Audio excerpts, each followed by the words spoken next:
સમયસરનું આનું વાવેતર હોય છે, કરવાની એક પદ્ધતિ હોય છે. હવે જે ખેડૂતો નવા બાગાયતી પાક તરફ વળે છે તો એમને કલમોની જે વાવેતર પદ્ધતિ છે એ વિશે તમે સમજાવો તો અમારા પ્રેક્ષક મિત્રોને એ વધારે માહિતી આપના તરફથી મળશે.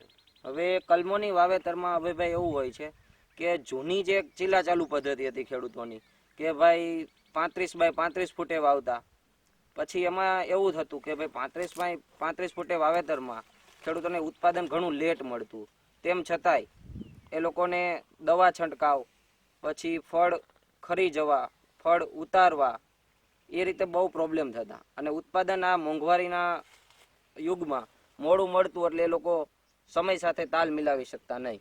એટલા માટેથી હવે નવી ટેકનોલોજી હાઈ ડેન્સિટી પ્લાન્ટેશન જેને કહીએ આપણે ઇંગ્લિશમાં, એન્ડ એક નવી બીજી છે અલ્ટ્રા હાઈ ડેન્સિટી ટેકનોલોજી, એમાં ખેડૂતો ન જઈ શકે તો high density plantation method is the best for ખેડૂતો માટે, સૌરાષ્ટ્ર, દક્ષિણ ગુજરાતના ખેડૂતો, મહારાષ્ટ્ર અને રાજસ્થાન માટેથી.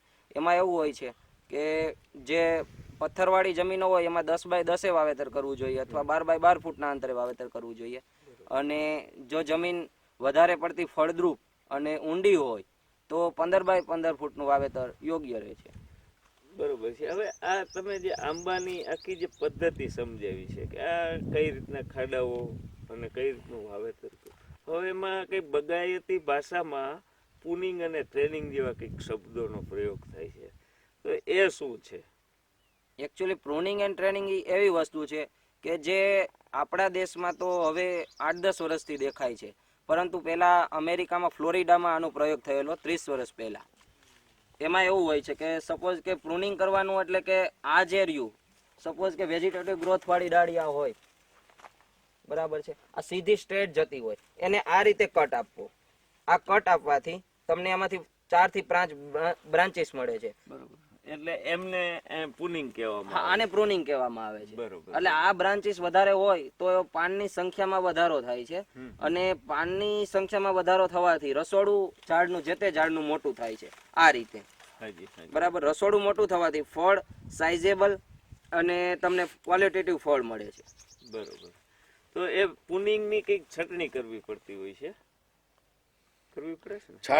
છાટણી એ ચોથા વર્ષે આંબાનો ઉછેર થયા પછી ચોથા વર્ષે જ્યારે કેરી લેવાનું ચાલુ થાય ત્યારે કેરી લીધા પછી પ્રૂનિંગ અને છાટણી આવે. છાટણીમાં એ આવે કે જે એકદમ ફાસ્ટ જતી ડાળી હોય એને ફક્ત આટલી 1 સેન્ટીમીટર જેટલી કાપવાની હોય છે, આટલી જ. બરોબર.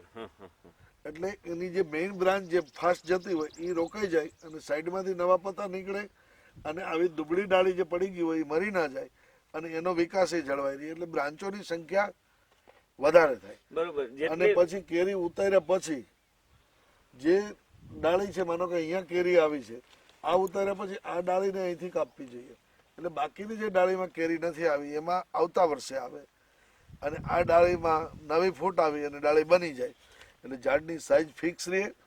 એટલે કેળવણી ને છાટણી એ છે. બરોબર.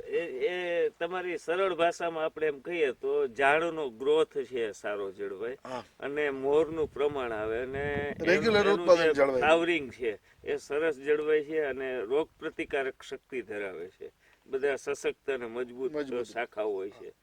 તો આ આંબાની જે જાતો છે એમાં અમુક પ્રકારના રોગો પણ ક્યારેક જોવા મળે છે અને અમુક પ્રકારની જીવાતો, તો એમના ઉપાયો શું? હવે આંબામાં મુખ્યત્વે ફૂગનો એક રોગ વધારે જોવા મળે છે, પછી વાયરસ અને એક વાયરસ હોય છે જેને માલફોર્મેશન કહી શકાય. બીજો એક રોગ હોય છે મેઇન ઈયળોનો અને થ્રિપ્સ. આ 3 રોગ આંબામાં મુખ્યત્વે વધારે જોવા મળે છે. એટલે એમાં જે ફૂગ માટેના જે આપણે જે કંટ્રોલ કરવાના જે ઉપાયો